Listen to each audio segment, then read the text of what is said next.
गुरुदेव के चरणों में अनंतो बार नमोस्तु, हरिका संघ के चरणों में अनंतो बार वंदामी।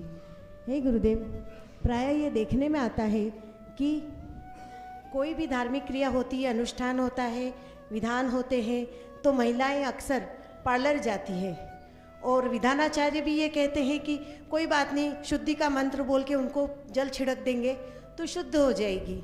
तो पार्लर जाने से जितनी अशुद्धि और शुद्धता का जो बैलेंस है, वो क्या देवशास्त्र गुरु के सामने फिर बैठ के हम भक्ति करते हैं, और तो फिर वो कहाँ तक उचित है?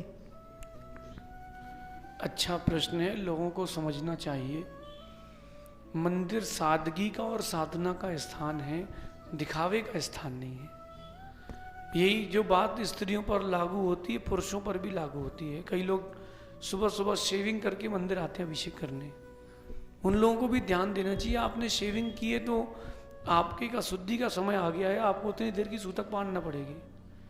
और जो लोग इसको नहीं पालते हैं या जो इसका ध्यान नहीं देते हैं, वो कुभोग भूमि जाते हैं। वहाँ यहाँ तो ठीक है, आजकल चौके में भी मेकअप चालू हो गया, चौके में भी मेकअप चालू हो गया। आप लोग तो हंस रहे हो, धर्म का आगे क्या होगा?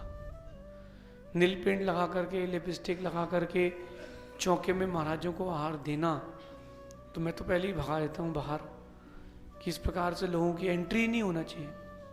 आप अगर ऐसा जीवन आज जी रहे हैं तो आने वाले समय में क्या होगा? और क्या है, वो जो पंडित जी वगैरह आते हैं उनको तो चाहिए लिफाफा, तो आप तो जो बोलो वो करने के तैयार रहेंगे कि हमको क्या करना, हमको तो पैसा दे दो। बिल्कुल आपको बाहर निकलवा देना चाहिए। नेता हो, अभिनेता हो, कोई भी हो। अभी मैं जयपुर में था, कार्यक्रम चल रहा था, नेताजी आए, उन्होंने स्टेज पे पैर रखा, वो मोजे पहने थे।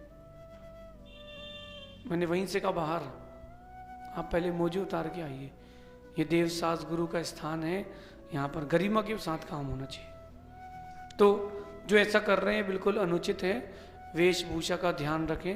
पहले के लोग राजस्थान में, अपन प्रतापगढ़ में हैं, तो पहले के लोग मोटा खाते थे, मोटा पहनते थे, तो उससे गरिमा रहती थी धर्म की। तो अब देखो, जैसे आप साड़ियाँ हैं आपके पास, तो साड़ी वाले ने आपसे पूरे पैसे लिए कि कम लिए हैं?